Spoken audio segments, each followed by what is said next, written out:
ADC and DAC.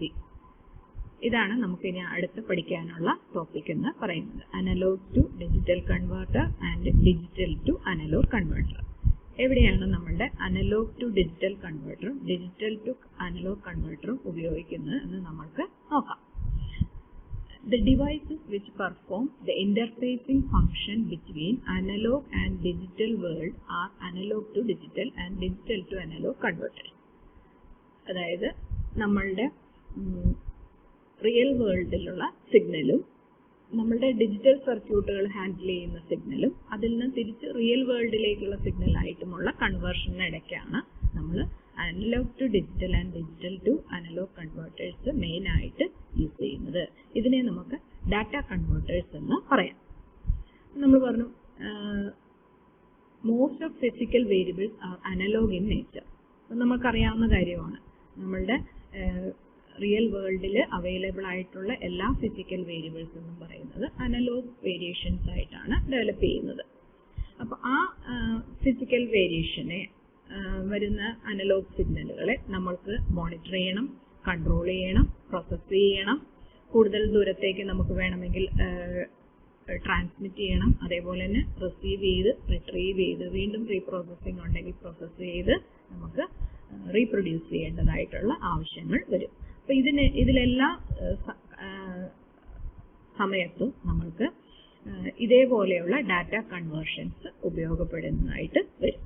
അതെങ്ങനെയാണ് എന്നൊരു നമുക്ക് ബ്ലോക്ക് വെച്ച് നമുക്കതൊന്ന് കണ്ടുനോക്കാം. അപ്പോൾ ഇതാണ് ഒരു ഇന്റർഫേസിങ്. ADCയും DACയും നമ്മളുടെ ഡിജിറ്റൽ സിസ്റ്റവും നമ്മളുടെ അനലോഗ് സിസ്റ്റവുമായിട്ട് ഇന്റർഫേസ് ചെയ്യുന്ന ഒരു ബ്ലോക്കാണ് ഇതിനകത്ത് റെപ്രസെന്റ് ചെയ്തിരിക്കുന്നത്. നമ്മൾ പറഞ്ഞു ഫിസിക്കൽ വേരിയബിൾസ്. നമുക്കൊരു എക്സാമ്പിൾ എടുക്കാം. ഇപ്പം ഞാനിവിടെ പ്രൊഡ്യൂസ് ചെയ്യുന്നതായിട്ടുള്ള ഒരു വോയിസ്, ഞാനൊരു റെക്കോർഡിംഗ് നടത്തുകയാണെന്ന് വയ്ക്കുക. റെക്കോർഡ് ചെയ്യുമ്പോഴത്തേക്കും ഞാൻ വോയിസ് ആയിട്ട് സിഗ്നലിനെ സെൻഡ് ചെയ്യുന്നു. അപ്പോൾ വോയിസ് സിഗ്നലായിട്ട് സെൻഡ് ചെയ്യണം എന്നുണ്ടെങ്കിൽ നമുക്ക് ആദ്യം എന്ത് ചെയ്യണം? നമ്മളുടെ ഫിസിക്കൽ വേരിയബിൾ എന്ന് പറയുന്നത് സൗണ്ടാണ്. ആ സൗണ്ട് വേരിയേഷൻസിനെ നമുക്ക് ഒരു ട്രാൻസ്ഡ്യൂസർ ഉപയോഗിച്ച്, അതായത് ആ ട്രാൻസ്ഡ്യൂസർ ഇവിടെ എന്തായിരിക്കും നമുക്ക് ഉപയോഗിക്കേണ്ടി വരിക? ഒരു മൈക്രോഫോൺ. അപ്പോൾ മൈക്രോഫോൺ ആയിരിക്കും ആ സൗണ്ടിനെ കൺവേർട്ട് ചെയ്ത് ഇലക്ട്രിക്കൽ സിഗ്നലായിട്ട് കൺവേർട്ട് ചെയ്തെടുക്കുന്നത്.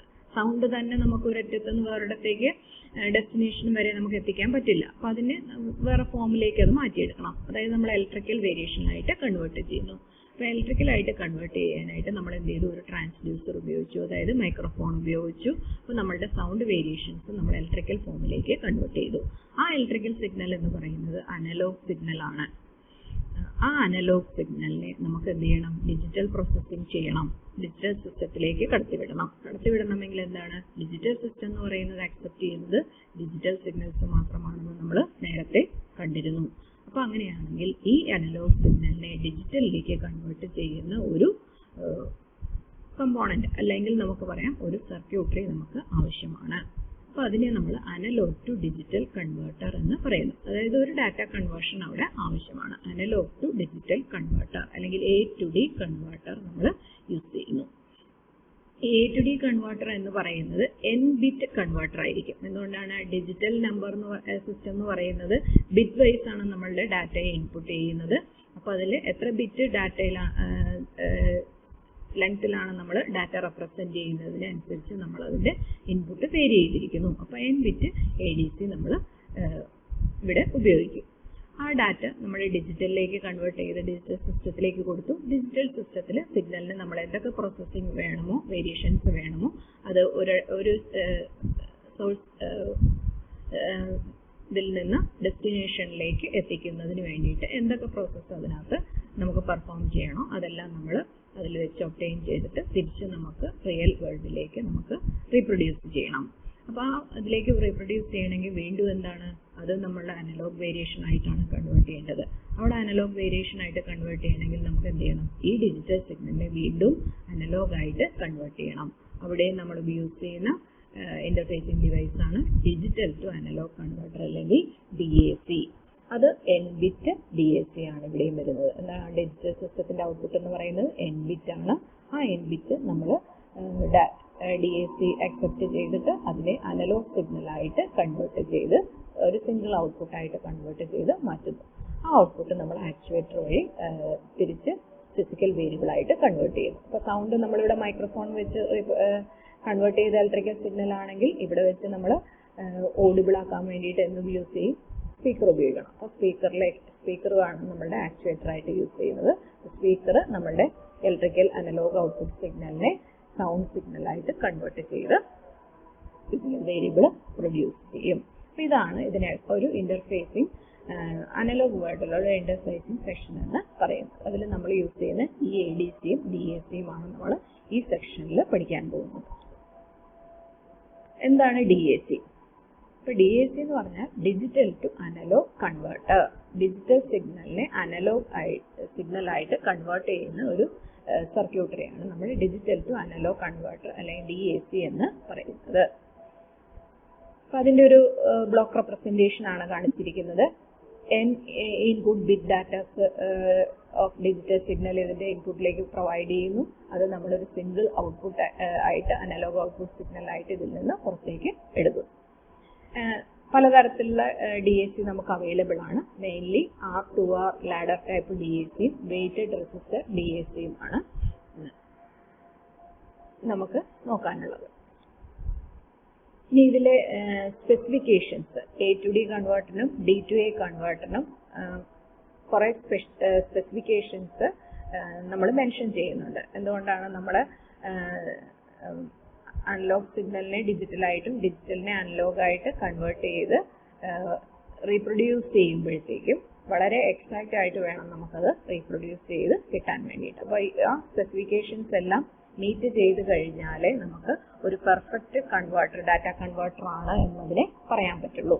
അപ്പോൾ ഡിജിറ്റൽ ടു അനലോഗ് കൺവേർട്ടറിൻ്റെ മെയിൻലി വരുന്ന സ്പെസിഫിക്കേഷൻസ് എന്തൊക്കെയാണെന്ന് നോക്കാം. Resolution, accuracy, linearity, monotonicity, conversion time, settling time and stability. ഓരോന്നോരോന്നായിട്ട് നമുക്ക് ഡിഫൈൻ ചെയ്യാം. കുറേ ഡീറ്റെയിൽസ് നമുക്ക് ആവശ്യമില്ല. നമുക്കതിൻ്റെ ഡെഫിനിഷനാണ് നിങ്ങൾക്ക് എക്സാമിന് ചോദിക്കുന്നത്. അപ്പോൾ എന്താണ് അതിൻ്റെ ഡെഫിനിഷൻസ് എന്ന് നമുക്ക് നോക്കാം. Resolution of a converter is the smallest change in voltage which may be produced at the output of the converter. അതായത് നമ്മൾ ചെറിയൊരു ഇൻപുട്ട് വേരിയേഷൻസ് കൊടുത്തു കഴിഞ്ഞാലും അത് വളരെ പെർഫെക്റ്റ് ആയിട്ട് ഔട്ട്പുട്ടിൽ റീപ്രൊഡ്യൂസ് ചെയ്യാനുള്ള കൺവേർട്ടറിന്റെ കഴിവിനെയാണ് നമ്മൾ റെസൊല്യൂഷൻ എന്ന് പറയുന്നത്. Resolution should be high as possible.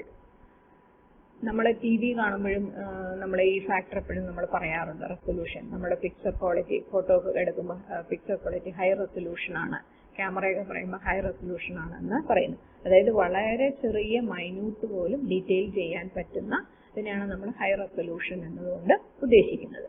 It depend on the number of bits in the digital input applied to DAC. ഇപ്പം നമ്മൾ ഡിജിറ്റൽ ടു അനലോഗ് കൺവേർട്ടറിന്റെ റെസൊല്യൂഷൻ എന്ന് പറയുമ്പോൾ ഡിജിറ്റൽ ഇൻപുട്ട് ബിറ്റ് എത്ര ബിറ്റ്സിലാണ് ഡിജിറ്റൽ സിഗ്നൽ റെപ്രസെന്റ് ചെയ്യുന്നതിനെ ഡിപ്പെൻഡ് ചെയ്തിരിക്കും അതിന്റെ റെസൊല്യൂഷൻ എന്ന് പറയുന്നത്. ഏറ്റവും കൂടുതൽ number of bits bits number of കൂടുന്നതിനനുസരിച്ച് അതിന്റെ റെസൊല്യൂഷൻ എന്ന് പറയുന്നത് ഹൈ ആയിരിക്കും. Higher the number of bits higher is the resolution എന്ന് പറയാം. Resolution is equal to VFS by 2⁻⁻⁻⁻⁻⁻. ഇതാണ് റെസൊല്യൂഷൻ കാണാനുള്ള ഒരു എക്സ്പ്രഷൻ ആയിട്ട് നമ്മൾ യൂസ് ചെയ്യുന്നത്. അതായത് full scale deflection voltage divide by 2⁻⁻⁻⁻⁻. എന്ന് പറയുന്നത് നമ്പർ ഓഫ് ബിറ്റ്സ് ആണ്. ഒരു ലീസ്റ്റ് ബിറ്റിന്റെ ഒരു വേരിയേഷൻ വരെ അതിനകത്ത് നമുക്ക് റിഫ്ലക്റ്റ് ചെയ്യിക്കാനായിട്ട് വളരെ എഫക്റ്റീവായിട്ട് റിഫ്ലക്റ്റ് ചെയ്യിക്കാനായിട്ട് നമുക്ക് കഴിയണം. ആക്യുറസി നമുക്ക് രണ്ട് രീതിയിൽ നമ്മൾ ഡിഫൈൻ ചെയ്യാറുണ്ട്. ഒന്ന് absolute accuracy and relative accuracy. Absolute accuracy എന്ന് പറയുന്നത് ഒരു ഐഡിയൽ കമ്പോണന്റ് അല്ലെങ്കിൽ ഐഡിയൽ കൺവേർട്ടറിനെ ഡിപ്പെൻഡ് ചെയ്തുള്ള ഫാക്ടറാണ്. അപ്പോൾ absolute accuracy is the maximum deviation between the actual converter output and the ideal converter output. ഒരു ഐഡിയൽ കൺവേർട്ടർ എന്ന് പറയുമ്പോൾ അതിൽ വേറെ പാരാമീറ്റേഴ്സിനെ ഒന്നും ഡിപ്പെൻഡ് ചെയ്യില്ല. അത് എന്താണോ ഇൻപുട്ട് കൊടുക്കുന്നത് അത് പെർഫെക്റ്റ് ആയിട്ട് ഔട്ട്പുട്ടിൽ റീപ്രൊഡ്യൂസ് ചെയ്യുന്ന സർക്യൂട്ടായിട്ടാണ് നമ്മൾ ഐഡിയൽ കൺവേർട്ടറിനെ നമ്മൾ ഉദ്ദേശിക്കുന്നത്. അപ്പോൾ ആ ഒരു ഐഡിയൽ കൺവേർട്ടറിൽ നിന്ന് വരാവുന്ന മാക്സിമം വേരിയേഷൻ, ആക്ച്വൽ കൺവേർട്ടറിന് വരുന്ന മാക്സിമം വേരിയേഷൻ ആണ് നമ്മൾ അബ്സല്യൂട്ട് ആക്യുറസി എന്ന് പറയുന്നത്. പക്ഷേ ഈ ഐഡിയൽ കൺവേർട്ടർ എന്ന് പറയുന്ന കൺസെപ്റ്റ് നമുക്ക് എപ്പോഴും ലഭിച്ചുകൊള്ളണമെന്ന് ഇല്ല. അപ്പോൾ നമ്മൾ റിലേറ്റീവ് ആക്യുറസി ആണ് നമ്മൾ മെൻഷൻ ചെയ്യുക. Relative accuracy is the maximum deviation after the gain and offset errors have been removed. നമ്മളൊരു ഔട്ട്പുട്ടിൽ സിഗ്നലിനെ റീപ്രൊഡ്യൂസ് ചെയ്ത് കഴിഞ്ഞാൽ അതിൻ്റെ ഗെയിൻ ഫാക്ടറും ഓഫ്സെറ്റ് എറേഴ്സും എല്ലാം നമ്മൾ മാറ്റിക്കഴിഞ്ഞ് കഴിഞ്ഞാൽ പിന്നെ എന്ത് വേരിയേഷൻസ് സിഗ്നലിന് വരുന്നുണ്ട് എന്നുള്ളതാണ് നമ്മൾ റിലേറ്റീവ് ആക്യുറസിയിൽ മെൻഷൻ ചെയ്യുന്നത്. Next on settling time. So it represents the time it takes for the output to settle within a specified band plus or minus half LSB of its final value after change at the input. നമ്മളുടെ ഇൻപുട്ടിൽ ഒരു value change വന്നു കഴിഞ്ഞാൽ അത് എത്ര പെട്ടെന്ന് നമ്മൾ ഔട്ട്പുട്ടിലേക്ക് റിഫ്ലക്റ്റ് ചെയ്യും. റിഫ്ലക്റ്റ് ചെയ്യാന്ന് പറഞ്ഞു കഴിഞ്ഞാൽ ആ ഇൻസ്ട്രുമെന്റ് ആ വാല്യൂവിൽ വന്ന് സെറ്റിൽ ചെയ്യുന്നതിന് വേണ്ടി എടുക്കുന്ന ടൈമിനെയാണ് നമ്മൾ സെറ്റിലിംഗ് ടൈം എന്ന് പറയുന്നത്. അത് ആ സർക്യൂട്ടറിയുടെ DAC ആണ് ഉപയോഗിക്കുന്നതെങ്കിൽ നമ്മുടെ ഡിജിറ്റൽ ടു അനലോഗ് കൺവേർട്ടറിന്റെ ഇന്റേണൽ സർക്യൂട്ടറിക്ക് വരുന്ന സ്വിച്ചിങ്ങിന് എത്ര ടൈം എടുക്കുന്നു അതിനെ ഡിപ്പെൻഡ് ചെയ്തിരിക്കും ഈ സെറ്റിലിംഗ് ടൈം എന്ന് പറയുന്നത് വേരി ചെയ്യുന്നത്. അത് ഏറ്റവും ഫാസ്റ്റ് ആയിട്ട് സെറ്റിൽ ചെയ്യുന്ന ആയിരിക്കും ഏറ്റവും നല്ല പെർഫെക്റ്റ് ആയിട്ടുള്ള DAC എന്ന് പറയാം. It should be as small as possible. Linearity.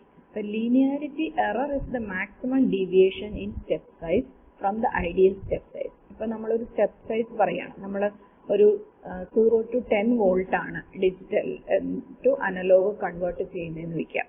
അപ്പൊ അതിനകത്ത് നമ്മളുടെ ഒരു സ്റ്റെപ്പ് സൈസ് എന്ന് പറയുന്നത് 1 വോൾട്ട് ആണ് എന്ന് നമ്മൾ കൺസിഡർ ചെയ്യുകയാണെങ്കിൽ ആ 1 വോൾട്ട് ഐഡിയൽ സ്റ്റെപ്പ് സൈസിൽ നിന്നും ജനറേറ്റ് ചെയ്യുന്ന സ്റ്റെപ്പ് സൈസിന്റെ ഉള്ള വേരിയേഷൻ ആണ് നമ്മൾ ലീനിയാരിറ്റി എറർ ആയിട്ട് പറയുന്നത്. അപ്പൊ അതിന്റെ ഒരു D2A കൺവേർട്ടറിന്റെ ലീനിയാരിറ്റി എന്ന് പറയുന്നത് അതിന്റെ എക്സാക്റ്റ് ആയിട്ട് ആ സ്റ്റെപ്പ് സൈസിനെ റീപ്രൊഡ്യൂസ് ചെയ്യാനുള്ള കഴിവാണ് അതിന്റെ ലീനിയാരിറ്റി ഫാക്ടർ ആയിട്ട് നമ്മൾ മെൻഷൻ ചെയ്യുന്നത്. Linearity of A D2A converter is defined as the precision or exactness with which the digital input is converted into analog output. Monotonicity. ഈ monotonicity എന്ന് പറയുമ്പോഴത്തേക്കും നമ്മൾ ഒരു ഇൻപുട്ട് വേരിയേഷൻസ് അത് ഇൻക്രീസിങ് ഇൻ വേരിയേഷൻസ് ഇൻക്രീസിങ് ആയിട്ട് തന്നെ അനലോഗിൽ display ചെയ്യാനായിട്ട് നമുക്ക് കഴിയണം.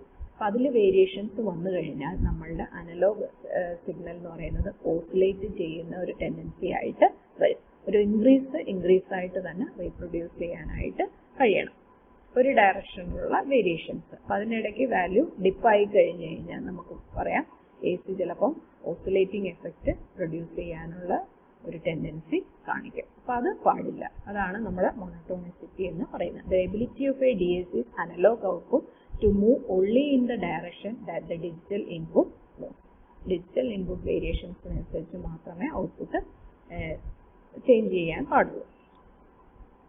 Conversion time. It is the time taken for the D2A converter to produce the analog output for the given binary input signal. അപ്പോൾ അത് മെയിൻലി ഡിപ്പെൻഡ് ചെയ്യുന്നത് ഒരു സർക്യൂട്ടിന്റെ ഡിലേയും അല്ലെങ്കിൽ ഡാറ്റ ഇൻപുട്ടിൽ നിന്ന് ഔട്ട്പുട്ടിലേക്ക് വരുന്ന പ്രൊപ്പഗേഷൻ ഡിലേ അങ്ങനെയുള്ള ഫാക്ടേഴ്സ്, അതേപോലെ തന്നെ ഏജിങ്, പിന്നെ ആ കാര്യങ്ങളെല്ലാം നമ്മൾ കൺവേർഷൻ ടൈമിന് ഡിപ്പെൻഡ് ചെയ്യും. അതിൽ എത്ര സ്വിച്ചിങ് ഡിവൈസസ് യൂസ് ചെയ്തിരിക്കുന്നു, അത് സ്വിച്ച് ചെയ്യാൻ എടുക്കുന്ന റെസ്പോൺസ്, അതെല്ലാം നമ്മളുടെ കൺവേർഷൻ ടൈമിന് ഡിപ്പെൻഡ് ചെയ്തിരിക്കും. അപ്പോൾ മിനിമം ഡിലേ ഉള്ള സർക്യൂട്ടറി ആയിരിക്കും ഏറ്റവും ഫാസ്റ്റ് ആയിട്ട് സിഗ്നലിനെ ഇൻപുട്ടിൽ വരുന്ന സിഗ്നലിനെ ഔട്ട്പുട്ടിലേക്ക് കൺവേർട്ട് ചെയ്യുന്നതെന്ന് നമുക്ക് പറയാം. ഈ സ്റ്റെബിലിറ്റി, സ്റ്റെബിലിറ്റിയും ഈ ഫാക്ടേഴ്സ് എല്ലാം തന്നെ ഇന്റർ റിലേറ്റഡ് ആണെന്ന് നമുക്ക് പറയാം. സ്റ്റെബിലിറ്റി എന്ന് പറയുന്നത് എന്താണ്? ഏറ്റവും സ്റ്റേബിൾ ആയിട്ടുള്ള ഒരു ഔട്ട്പുട്ട് പ്രൊഡ്യൂസ് ചെയ്യാനുള്ള സർക്യൂട്ടിന്റെ കഴിവിനെയാണ് നമ്മൾ സ്റ്റെബിലിറ്റി എന്നതുകൊണ്ട് പറയുന്നത്. അപ്പോൾ ആ സ്റ്റെബിലിറ്റി ഫാക്ടറും ടെമ്പറേച്ചറിനനുസരിച്ച് ചേഞ്ച് ചെയ്യാം, ഏജിങ്ങിനനുസരിച്ച് ചേഞ്ച് ചെയ്യാം, സപ്ലൈ വേരിയേഷൻസ് ഉണ്ടെങ്കിൽ ചേഞ്ച് ചെയ്യാം. അങ്ങനെ പല ഫാക്ടറിനനുസരിച്ചും സ്റ്റെബിലിറ്റി ചേഞ്ച് ചെയ്യാനുള്ള സാധ്യതയുണ്ട്. അതേപോലെ ടെമ്പറേച്ചർ സെൻസിറ്റിവിറ്റിക്ക് അനുസരിച്ച് സർക്യൂട്ട് എങ്ങനെയാണ് ഓരോ കമ്പോണന്റിന്റെ ടെമ്പറേച്ചർ സെൻസിറ്റിവിറ്റി എന്തായിരിക്കും എന്നതിനെ ഡിപ്പെൻഡ് ചെയ്ത് നമ്മളുടെ സർക്യൂട്ടിന്റെ സ്റ്റെബിലിറ്റി ചേഞ്ച് ചെയ്യാനുള്ള സാധ്യതയുണ്ട്. Thank you.